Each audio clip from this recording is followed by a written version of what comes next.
Can you all say amen with me? मैं चाहूंगा शोभा का can you stand please? प्रभु को धन्यवाद दें शोभा बेटी के लिए। मानो हम बच्चे की भाषा समझते हैं, आत्मिक भाषा समझ में आ रही है, थोड़ी आहिस्ता आ रही है। तो आप कैसे होगा? वंडरफुल, बहुत अच्छा। ये पैसा क्यों बनाया परमेश्वर ने? अरे इसी लालच में फंसा दिया। मैं शोभा के प्रश्न का उत्तर दे रहा है। वो शायद जो एक चर्च का मेंबर था, वो टंडन था, और वो अपने पासवान के पास गया, वो पैसा डाल रहा है, वो मोटा पैसा डाल दिया। बोला ये पैसा कहां से आ गया? तुम्हारी तो इतनी एक महीने की तनख्वाह देंगे। बोला ये थोड़ा थोड़ा कम देता आया था, जोड़ता आया था। तो मालूम क्या बोले? बाइबल के अनुसार आपको 20% की पेनल्टी है। आप यदि 60,000 रुपया दे रहे हो तो 12,000 और देना पड़ेगा। अरे भाई, अरे मैं बोला तो गलती कर थी। आज एक बात बोलो, परमेश्वर के राज्य में गलती नहीं, सुधार है। कैसे amen with me? एक बार आप ये जानो कि वो मेरा है ही नहीं, मेरा है ही नहीं। ये जो 10% है पुराने नियम में था। अगली आयत शोभा जो आपने पढ़ी बेटा, क्या थी? एक बार दोबारा पढ़ोगे। दूसरा Corinthians 8:7 कहता है बढ़ते जाओ भाई, अपने विश्वास में बढ़ो, अपनी भेंट में बढ़ो, है जो तुमने देना है विश्वास में बढ़ो। परमेश्वर आपको बढ़ाना चाहता है, उसका हृदय आपको परिपक्व करना चाहता है, आपको सिद्ध करना चाहता है, उसकी इच्छा है। हम समझते हैं जब चेक काट रहे होते हैं या कैश डाल रहे होते हैं ना, यार इतने पैसे गए है ना, और तरीके पर मैं क्या क्या आ सकता हूँ, बच्चों के कपड़े आ जाते हैं, पेंट आती है ना, ये आ जाता। आज एक बात जानो, परमेश्वर आपको 1000 गुना तक आशीष करने में सामर्थ्य है, जिसकी चर्चा उसने व्यवस्था के 1:11 में की। कहते हैं तुम्हारे पुरखाओं का परमेश्वर तुम्हें 1000 गुना दी। यदि 100 रुपये आपने दिए तो कितना बनेगा? 1,00,000। हम ये सोचते हैं लोग तेरे राज्य की इन्वेस्टमेंट सबसे अच्छी है, फिर भी नहीं करते हम। इतने चुस्त चलाक दिमाग में है। कोई बात नहीं, मैं समझता हूं कि हम सबको बदलाव की आवश्यकता है। हम सबको बदलाव की आवश्यकता है। दाऊद इस संदर्भ में पहला इतिहास 29 की 14वीं आयत में होता है, मैं क्या हूं और मेरी प्रजा क्या है कि हमको अपनी इच्छा से तुझे भेंट देने की शक्ति मिले। हम इच्छा तो करते हैं, वो शक्ति वो देता है। कैन यू ऑल से amen with me? शक्ति वो देता है। अरे जब वो शक्ति दे देता है ना, तो उसका इस्तेमाल करो, उसका इस्तेमाल करो। उसका देने का ढंग, उसका देने का तरीका हमारी सोच के बाहर है। मैं गवाह हूं, यहां गवाह। एक बात जानो, पहली तनख्वाह 100 रुपए मिली मुझे। अक्षय बेटा, पहली तनख्वाह 100 रुपए, वो भी मोर्चर में मिली। बस 100 रुपए लेके मैं अपर आनंद पर्वत से करमपुरा 9 किलोमीटर 8 किलोमीटर तक पैदल क्या करते हैं। अरे ये क्या बात है? 100 रुपए कौन सी बड़ी बात है? पैदल चीज सच बात है। मेरी माँ मेरे चेहरे से पहचान की, 9 किलोमीटर चल गया है, जब आया वो दिखाया, क्या बात है? मैं बोला आज तक थी, तो बंदा स्कूटर पे आ जाता, बस में बोला बस में कुछ निकाल लेता हूँ। स्कूटर पे इतने पैसे, एक समय रहता है, हर चीज का समय।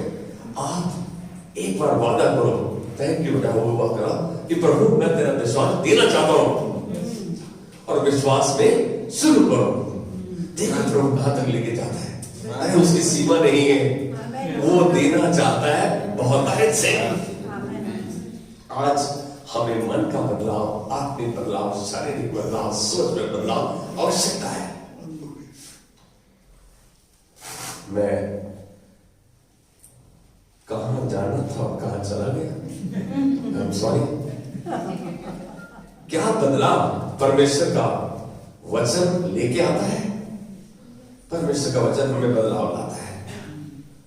दूसरी चीज हमने जो बदलाव लाती है वो परेशानियां, परीक्षाएं, तूफान, ये बदलाव को लेके आते हैं।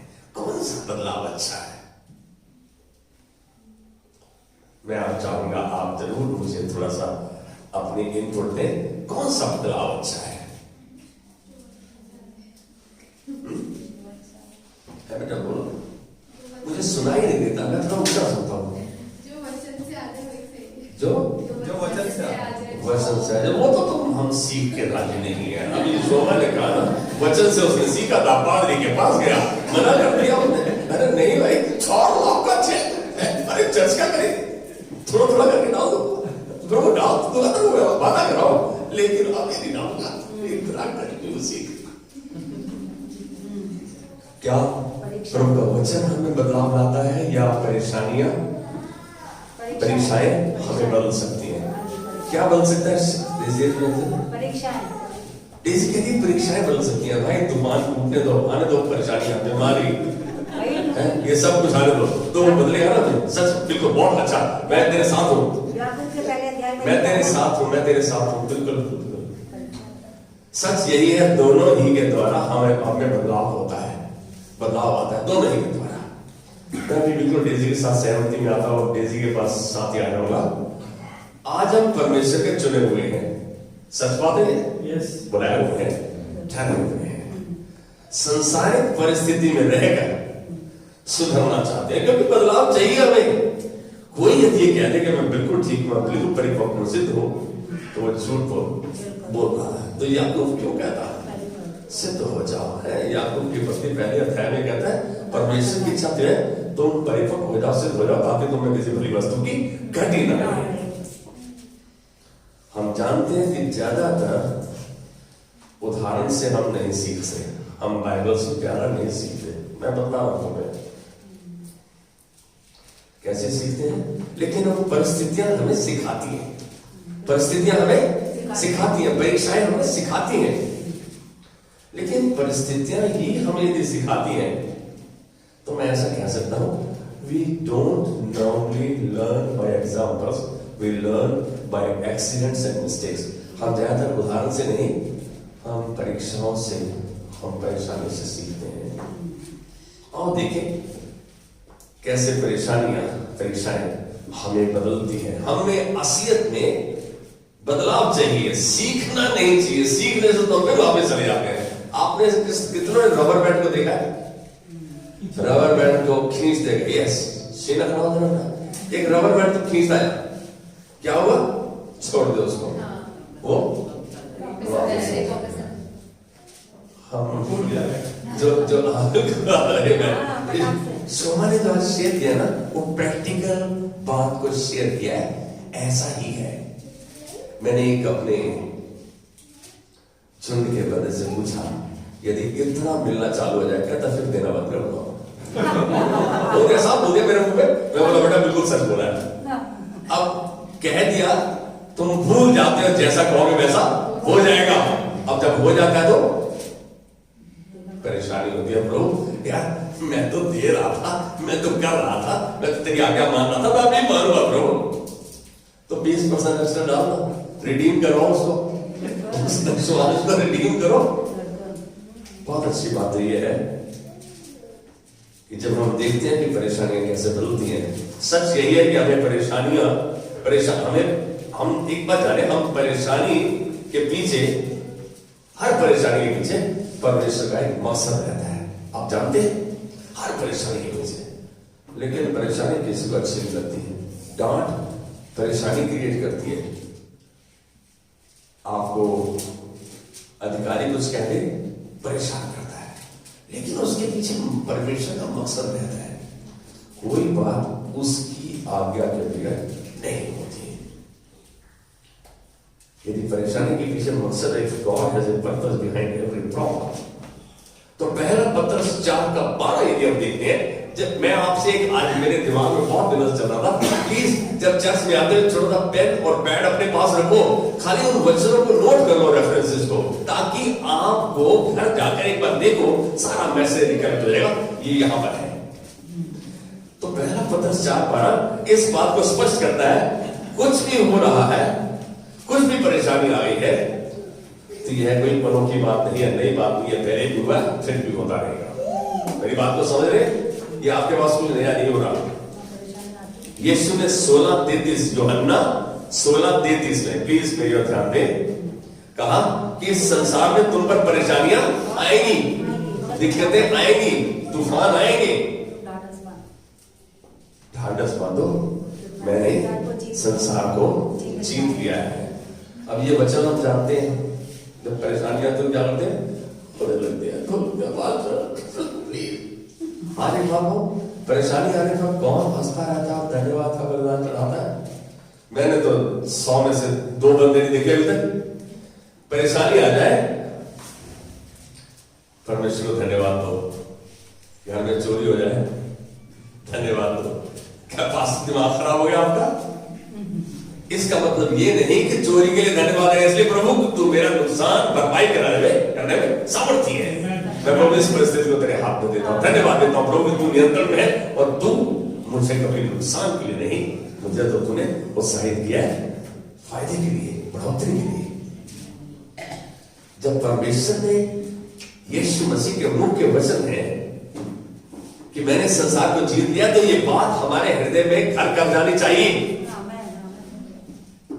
जब कभी परेशानी आ जाए कि प्रभु तूने संसार जीत लिया और मैं तेरे साथ, तेरा हाथ थामे हुए, ये बात हमारे हृदय में घर जाते हैं, बहुत जरूरी है ये सच्चाई।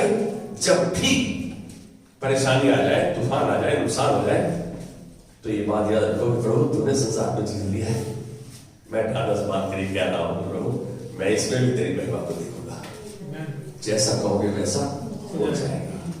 परमेश्वर समस्याओं का इस्तेमाल करके हमें अपनी नजदीकी में लाता है, समस्याओं को इस्तेमाल करके हमें अपनी नजदीकी में लाता है।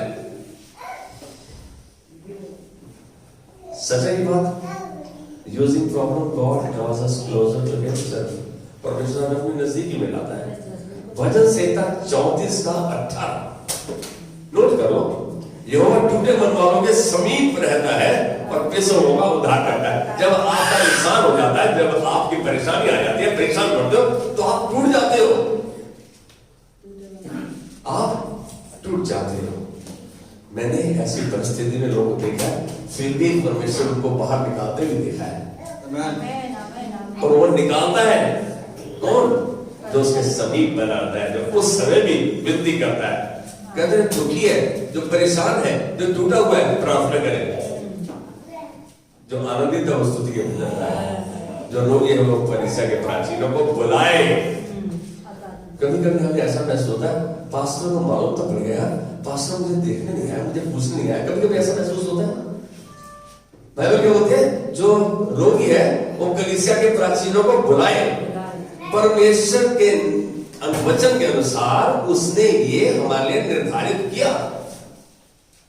मैं कह रहा हूं, हमें नहीं मालूम कि एंजल के घर में यदि गया वो मेरी तबीयत खराब हो गई है और उसकी दादी है और एंजल है, मैं तो बोलता हूं मेरे सर पे हाथ रखा। क्या मैं विश्वास कर रहा हूं हर एक के अंदर परमेश्वर वास करता है, जो परमेश्वर को जानता है। क्या तुम नहीं जानते तुम परमेश्वर का मंदिर हो, परमेश्वर की आत्मा तुम्हें वास करती है? आप विश्वास करो, उस विश्वास के द्वारा रोगी बच जाएगा, परमेश्वर उसको उठाकर खड़ा कर देगा। लेकिन इसमें भी यदि आप ध्यान से देखो तो क्रमानुसार परमेश्वर ने हमारी ऐसी परिस्थिति बनाई, हम बनाए, वो आएगा, वो तेल बनकर हमारे लिए प्रार्थना करेगा, विश्वास की प्रार्थना रोगी बच जाएगा और फिर परमेश्वर का रोल आता है, वो उसको उठाकर खड़ा कर देगा।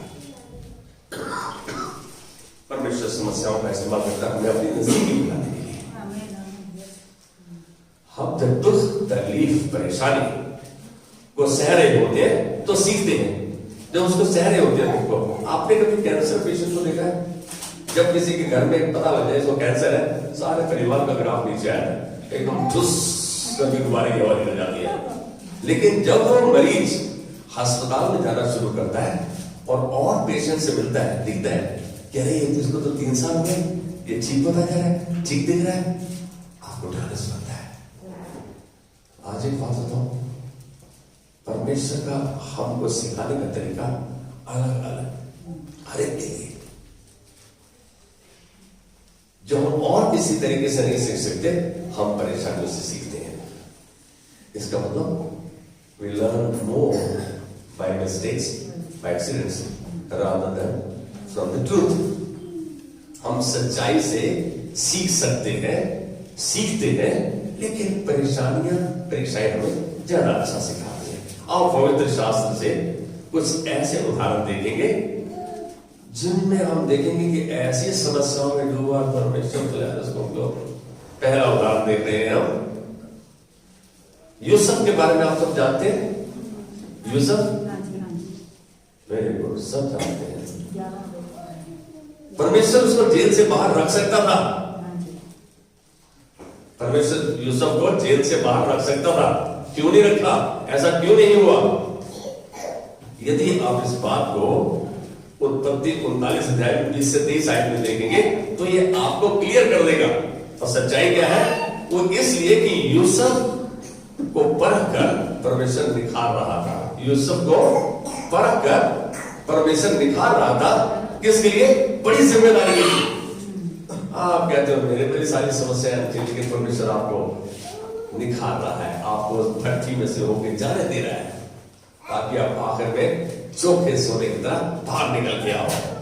परेशानियां हमें सिखाती है, हमें सुधारती है, हमें मौका देती है परमेश्वर की नजदीकी में आने का।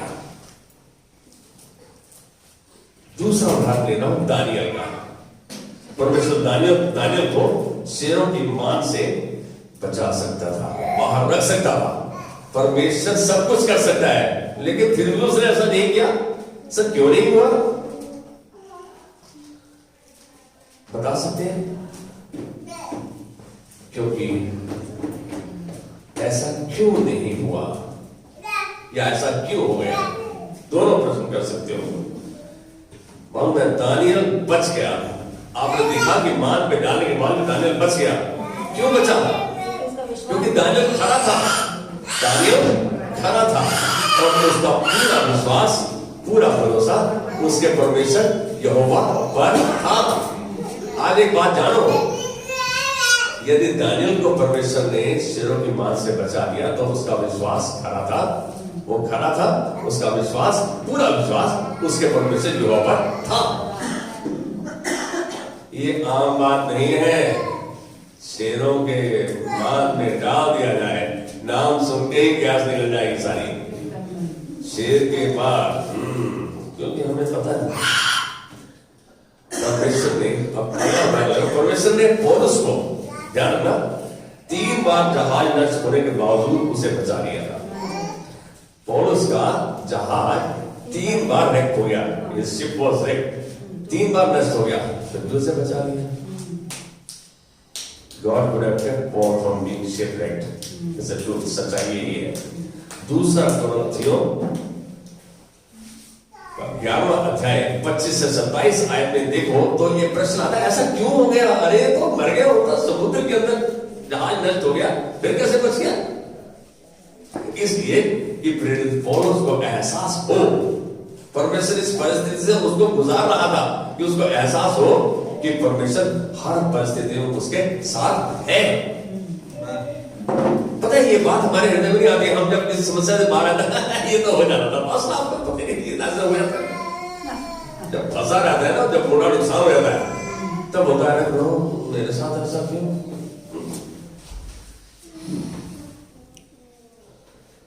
परमेश्वर पौलुस के साथ था, परमेश्वर दानियल के साथ था, परमेश्वर यूसुफ के साथ था, इसलिए वो लोग बचे। परमेश्वर ने उनको समस्या से, परेशानियों से, परीक्षाओं से होकर गुजरने दिया। आपके पास परेशानी आती है तो घबराओ नहीं, रोना धोना और शुरू नहीं कर दो, होता यही है। लेकिन आज एक बात कहूंगा, हम जब वचन सुनते हैं तो परमेश्वर हमारे विश्वास को स्थिर कर रहा है, मजबूत कर रहा है कि प्रभु जब तू उनको बचा सकता है तो तेरा बेटा हूं, मैं तेरी बेटी हूं, मुझको भी इस परिस्थिति से बाहर निकाल रहा है, निकालेगा नहीं, निकाल रहा है। बहुत जरूरी है। मालूम है 3 इब्रानियों के बारे में मैंने पहले भी पढ़ा था, शद्रक, मेशक और अबेदनगो, इन तीनों को भट्ठे में फेंकवाने से रोका जा सकता था, परमेश्वर को रोक सकता था, लेकिन परमेश्वर ने तो ऐसे भट्टे में, यार हमारी सोच के बाहर है, उसका तापमान 10,000 डिग्री सेल्सियस, जिन्होंने फेंका वो जल के मर गए। आप अंदाजा लगा सकते हो, जो शक्तिशाली उसके पहलवान टाइप के नबूकदनेस्सर के जन थे, उसके सिपाही थे जिन्होंने फेंका। ऐसा क्यों नहीं हुआ? क्योंकि परमेश्वर विश्वास करने वालों को कभी लज्जित नहीं होने देता। मेरी बात को समझ रहे? परमेश्वर विश्वास करने वालों को कभी लज्जित नहीं होने देता। यहां इन तीनों के विश्वास और उसके असर ने, इन तीनों का जो विश्वास था और उसका असर था, उसने राजा के मन और विश्वास को बदल डाला।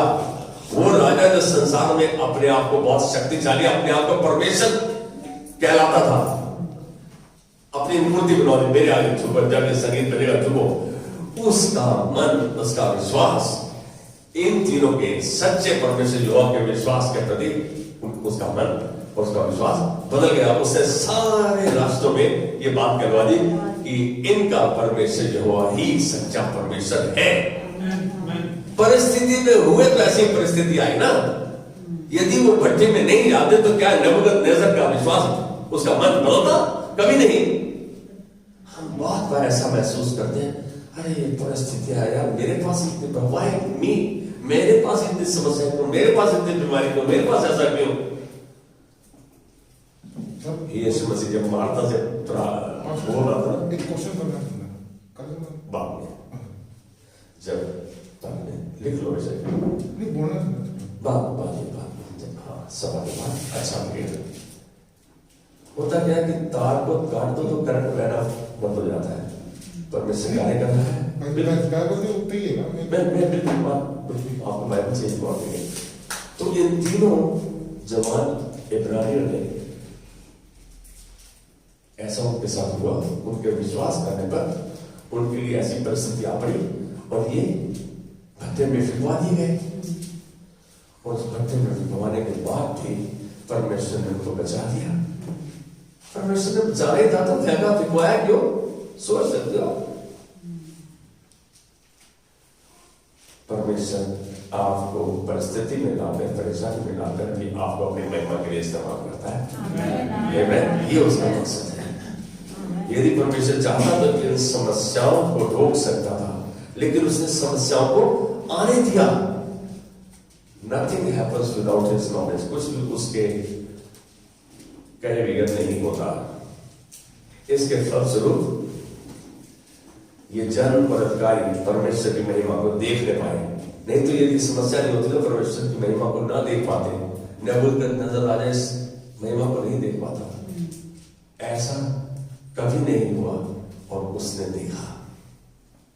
परेशानियां, परीक्षाएं हमें परमेश्वर की ओर केंद्रित होने में दबाव डालती हैं। जब परेशानियां आती है, बहुत बीमारियां आती है, तो ये हमें दबाव डालता है कि मैं प्रार्थना करूं, परमेश्वर के पास आ जाऊं, शायद वो मेरी समस्या को हल करे। और उस पर निर्भर होने में हमारी मदद करती है कि मैं परमेश्वर पर अपनी निर्भरता को दर्शाऊं, इसके बजाय कि हम अपने आप पर निर्भर रहे। कई बार हमको अपने दिमाग पर, अपने सामर्थ्य पर, अपने रिसोर्सेस पर बहुत हमें कॉन्फिडेंस होता है। लेकिन आज एक बात कहूंगा, जो यहोवा की बात जोते हैं, जो यहोवा पर निर्भर होते हैं, परमेश्वर उनके सामर्थ्य, उनके बल को रोजाना नया करता है। जो उसकी बात जोते हैं, जो उसमें अपने विश्वास को दर्शाते हैं, जो अपने आप को विश्वास में बनाए रखते हैं, क्योंकि परमेश्वर नियंत्रण में है। God is in control. हादसे जो है वही घटनाएं हैं जिनको आप एक्सीडेंट्स कर रहे हैं, वो इंसिडेंट्स हैं परमेश्वर की नजर में। परमेश्वर की आपके लिए भली योजना के तहत जो एक्सीडेंट्स हैं वो इंसिडेंट्स हैं उसकी नजर में। हम समझ रहे हैं प्रभु ये क्या हो गया। अब हम देख रहे हैं, शायद एक बहुत बड़ा उदाहरण है। भाई सुनील कैसे दिख रहा था, मैंने इतनी तेज रिकवरी, इतना फास्ट कभी नहीं देखा, लेकिन परमेश्वर बेचारा मैं सब कुछ कर सकता हूँ। परमेश्वर विश्वास करता है मैं सब कुछ कर सकता हूँ। रोमियो 8:28 इस बात की पुष्टि करता है कि सभी घटनाएं हाथ से हमारे लिए भलाई ही को उत्पन्न करते हैं, हमारे लिए भलाई को। किनके लिए? उनके लिए जो विश्वास में बने रहते हैं। हर समस्या चरित्र को निखारने का एक मौका देती है। हर समस्या आपके चरित्र को, कैरेक्टर को इंप्रूव करने का मौका देती है। It's an opportunity for each one of us that we should see our character being transformed, changed. कितनी अलग बात है। जितनी बड़ी समस्या उतनी अधिक आत्मिक उन्नति आपके विश्वास के द्वारा आप देख सकते हैं। जितनी बड़ी समस्या उतनी ही आत्मिक उन्नति। रोमियो 5:3 और 4 में भी आप देखो तो आपको दिखेगा। पहला पत्रस 1:7 समस्याएं इसलिए आती हैं कि वे सिद्ध कर सके कि आपका विश्वास खरा है। आपका विश्वास खरा है इसलिए आती है ये समस्याएं। इन जन का, चाहे यूसुफ था, चाहे दानियल था, चाहे पौल था, चाहे इब्रानी थे, इनका विश्वास पक्का था। समस्याएं इसलिए खड़े होते हैं। याकूब मालूम है, यदि परमेश्वर सिद्ध करता है कि आपका विश्वास खरा है, आप समस्या से खुश होकर गुजर रहे हो, यह विश्वास चोखे सोने से भी खरा है। This faith is better than pure gold. मेरी समझ रहे हैं, 24 कैरेट सोने के लिए तो। याकूब 1:3 यदि आप देखें, दबाव तनाव में ही आपका विश्वासी जीवन सही रंग दिखाता है। जब आप पे प्रेशर आता है, जब तनाव आता है, जब समस्या आती है, तभी आपका विश्वासी जीवन अलग रंग दिखाता है। मैं इसको इंग्लिश में यदि बोल दूं, कहता है यो under pressure only, under different situation, your faith life is forced open and shows its true colors. आपका विश्वास का जीवन खुल के सामने आ जाता है। आपने किसी अमीर आदमी को देखा है, कार का एक्सीडेंट किया, 4-5 बंदे दबा दिए, या कोई एक्सीडेंट हो गया तो उसमें बोलता है तुम्हें सड़क में लेटने नहीं कर सका, तुम ये करने नहीं कर सका। Otherwise he is very polished, he is very refined, लेकिन उस समय वो निकल के आता है अपने बचाव में, कुछ भी करने को तैयार है, कहीं जाने को तैयार है। मैं कहूंगा हमारे विश्वास में, हमारा विश्वास का जीवन खुल जाता है जब समस्या आती है, वो असली रंग को दिखाता है। हम सच में विश्वास कर रहे हैं आमेन या नहीं कर रहे? बिल्कुल ठीक है। रोमियो 8:17 क्योंकि परमेश्वर आपको यीशु ही की रूपरेखा में बनाना चाहता है, बनाता जा रहा है। इसलिए वह आपको और मुझको उन समस्याओं से, उन परीक्षाओं से गुजरने देता है जिन परीक्षाओं से उसने यीशु गुजरने दिया। वैसे ही क्योंकि वो उसका हृदय आपको निखारने का है, आपको सुधारने का है। और हम देख रहे हैं हमने सुधार कैसे हो। क्या मैं अपने आप को समर्पित करता हूं, तू जैसा चाहे, जब चाहे, जहां चाहे मुझे तैयार कर, लेकिन जैसा चाहे वैसे इस्तेमाल कर। आप अपने आप को कठिन परिस्थिति में भी समर्पण करते हैं। वो यही चाहता है कि हम उसमें बने रहे। सच जानो, समस्याएं अपने आप में बदलाव नहीं लाती। समस्याएं अपने आप में बदलाव नहीं लाती। इस बात को जानो। वे परेशानी आगे हो तो परमेश्वर ठीक करेगा। नहीं नहीं नहीं नहीं नहीं नहीं, थोड़ा सा गलती में, थोड़ा सा यहाँ पर देखने की जरूरत है। थोड़ी सी परमेश्वर चाहता है। क्यों चाहता है? क्योंकि कुछ लोग ऐसी परिस्थिति में कड़वाहट पैदा कर लेते हैं, अपने आप में बिटर हो जाते हैं। उनको दिखने लगता है मेरे साथ पिटी पार्टी हो जाता है, मेरे साथ को। इसके बजाय कि बेहतर महसूस करें। क्या समस्याओं में, परीक्षाओं में बेहतर महसूस करना अच्छा है? डेजी में सच बताऊं मैं, याकूब हमें उत्साहित करता है। हे मेरे भाइयों, जब तुम नाना प्रकार की परीक्षाओं में पढ़ो, पहला याकूब की पत्री में पहला अध्याय 2 आयत, हे मेरे भाई, जब तुम नाना प्रकार की परीक्षाओं में पढ़ो तो पूरे आनंद की बात समझो। आनंद होता नहीं, लेकिन ऐसा जानो क्यों मालूम नहीं है। आपको मालूम है जब स्त्रियां बच्चे को उत्पन्न हो रहा होता है तो जच्चा पीड़ा होती है, कितनी दर्द होती है, जीवन और मृत्यु का समय होता है, उसमें उसको सह जाती है उस आनंद के लिए कि उसको कोई मां कहेगा, और वो आनंद उसका अनंत काल के लिए होता है। पीड़ा थोड़ी देर के लिए, जब आप परमेश्वर के होते कार्यक्रम में उसको आनंद से सह लेते हैं तो आपका आनंद अनंत काल के लिए बच जाता है। ये सच बात है। यीशु की तरह सताव तनाव में निपटने के लिए एक चीज याद रखें कि परमेश्वर की योजना उत्तम है। जो हो रहा है उसे होने दें, लेकिन हम अपने विश्वास में, अपनी चाल में, चल में बने रहें। दर्द थोड़ी देर की है और प्रतिफल अनंत काल का है। रोमियो 8:17-18 मैं अब आ रहा हूं। यदि हम यीशु की महिमा के सहभागी हैं तो उसके कष्टों में भी सहभागी हो। मेरी बात को समझ रहे हैं? यदि उसकी महिमा के सहभागी होना चाहते हैं तो उसके कष्टों में भी सहभागी हो। लूका 6:23 बहुत अच्छी आयत है ये। जब कष्टों से होकर सताव में भी खुश रहते हैं तो आपका स्वर्ग में प्रतिफल बहुत बड़ा है। कष्टों में, परेशानियों में, परीक्षाओं में आप जब खुश रहते हैं, ये जानकर के परमेश्वर का प्रतिफल है, और मैं प्रभु तेरा कहना मानता रहूंगा, तुझे बना रहूंगा। मेरे को मालूम है प्रभु तूने अपनी सामर्थ्य मुझको बख्श दिया, तेरी उपस्थिति मेरे अंदर है। जो मुझ में है वो उससे बहुत बड़ा है जो संसार में है। हम तो जो संसार में कर रहे हैं, आपको क्या पता कितनी बड़ी प्रॉब्लम है। आपको बड़े बिल्कुल ठीक है, नहीं मालूम। हर बात में, हर परिस्थिति में परमेश्वर को धन्यवाद करें। हर बात में, हर परिस्थिति में परमेश्वर को क्या हम करते हैं? प्रश्न पूछे अपने आप से, मैं उत्तर नहीं जानूंगा क्योंकि हमें मालूम है। कह रहा है हर परिस्थिति में परमेश्वर का धन्यवाद करें। और मैं इस बात को पौलुस जानता था। पौलुस हमारे चरित्र को जानता था। कहता है प्रभु में सदा आनंदित रहो। मैं फिर कहता हूं आनंदित रहो।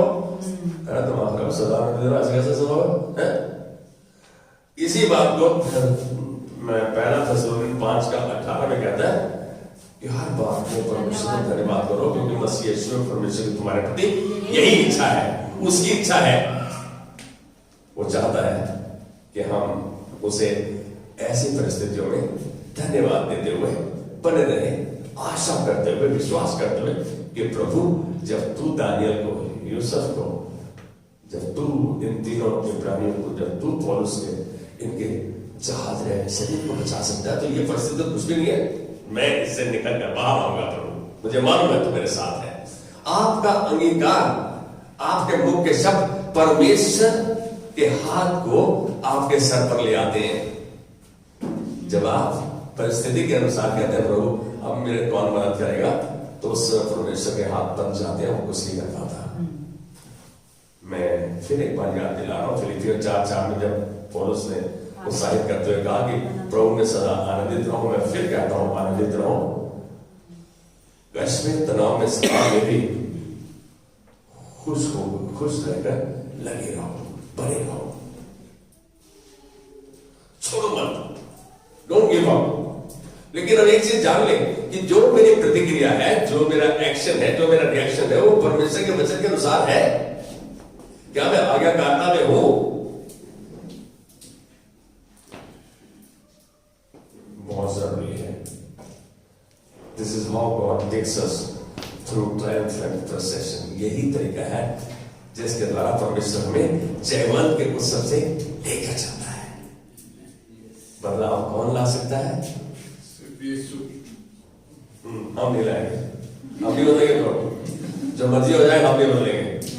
बदलाव हम परिस्थिति से खुश होकर जब गुजरते हैं और उस पर विश्वास करते हैं, उस समय आनंदित रहते हैं, तो वो हमारी मदद करता है। वो तो हमेशा तुम्हारे साथ है। यस, यीशु कर सकता है, करता है। यीशु कहता है God can all things are possible for those who trust trust in him, those who believe, मरकुस 9 का 23 भाग, विश्वास करने वाले के लिए सब कुछ हो सकता है। मदद परमेश्वर की हमेशा हमारे साथ है। एक बात बता दें, वो आपको उद्धार करता है, आपके अंदर रहता है, आपके साथ रहता है, आपको घेरे हुए, आपको आगे पीछे घेर के उसने अपना हाथ आप पे रखे रहता है। आइए खड़े हो जाएंगे कि प्रभु आज तक मैंने अपनी परिस्थितियों में यदि परीक्षाओं में पड़ा, यदि परेशानियां आ गई, यदि बीमारियां आ गई, तो प्रभु मैं गुड़गुड़ाया भी और बुड़बुड़ाया भी, लेकिन आप चुनाव करता हूं प्रभु नहीं, मैं आनंदित होकर उस परिस्थिति को सहूंगा ताकि तू मेरे विश्वास को खड़ा पाए, और जैसे दानियल को शेर की मान से निकाला, मुझे भी बाहर निकालेगा। जैसे यूसुफ को प्रभु तूने ऊंचे अधिकारी के लिए चुना और उन भट्टियों से होकर गुजरने दिया, प्रभु मैं आज चुनाव करता हूं, कैसी भी भट्टी क्यों ना हो, आज प्रभु इस झुंड को तेरे हाथ में देते। हम सब इस बात को सहमति में है कि प्रभु जब परीक्षा आ जाती है तो हमारा मन विचलित हो जाता है, हम डिस्टर्ब हो जाते हैं और हमारा विश्वास डोलने लगता है। आज प्रभु इस बात को अंगीकार करके हम पछतावा करते हैं और माफी मांगते हैं और तुझको कहते हैं प्रभु कि हम तुझ पे लगातार विश्वास बनाए रखेंगे और तेरे विश्वास के अनुसार अपने कदमों को चलाएंगे, तेरे वचन के अनुसार। आज इन जन को प्रभु तेरे हाथ में देते हुए, इनके लिए माफी मांगते हुए, आज इनको आशीर्वाद करते हैं कि प्रभु तूने सच में इनके हृदय में उस इच्छा को प्रभु जगा दिया है जिसके द्वारा तू उस बदलाव की प्रक्रिया को शुरू कर चुका है। जो भला काम तूने शुरू किया तू उसे संपन्न कर रहा है और हम इनके अंदर इनके द्वारा तेरी महिमा को देखते हैं। धन्यवाद देते हुए प्रभु ये हर एक जन एक आशीष का स्रोत बना रहेगा, तेरी शांति तेरा आनंद इनके घर का हिस्सा बना देंगे। वो ये बोलेंगे तो तेरे वचन के संतुलन पे, इनके एक्शन तेरे वचन के संतुलन में रहेंगे, इनका हर कार्य तेरे वचन के अनुसार, जैसा तूने यहोशू को बोला कि चौकसी करते हुए सब काम करना इस वचन के अनुसार, तब तू सफल होगा, तू प्रभावशाली ठहरेगा। धन्यवाद प्रभु, तूने इनको खाली सफल नहीं, तूने इनको प्रभावशाली बना दिया है। ये जहां खड़े होंगे प्रभु अपने जीवन के तजुर्बे के अनुसार जो ये प्रैक्टिस करते हैं उसको प्लीज करेंगे प्रभु, और तू उन्हें अपनी महिमा के लिए इस्तेमाल करेगा। हम जानते हैं प्रभु तू कर रहा है, क्योंकि जो भला काम तूने शुरू किया तो संपन्न कर रहा है। हम इनके अंदर के द्वारा तेरी महिमा को देखते हैं, बड़े आशीष करते हैं यीशु मसीह के नाम में। Amen, amen. God bless you.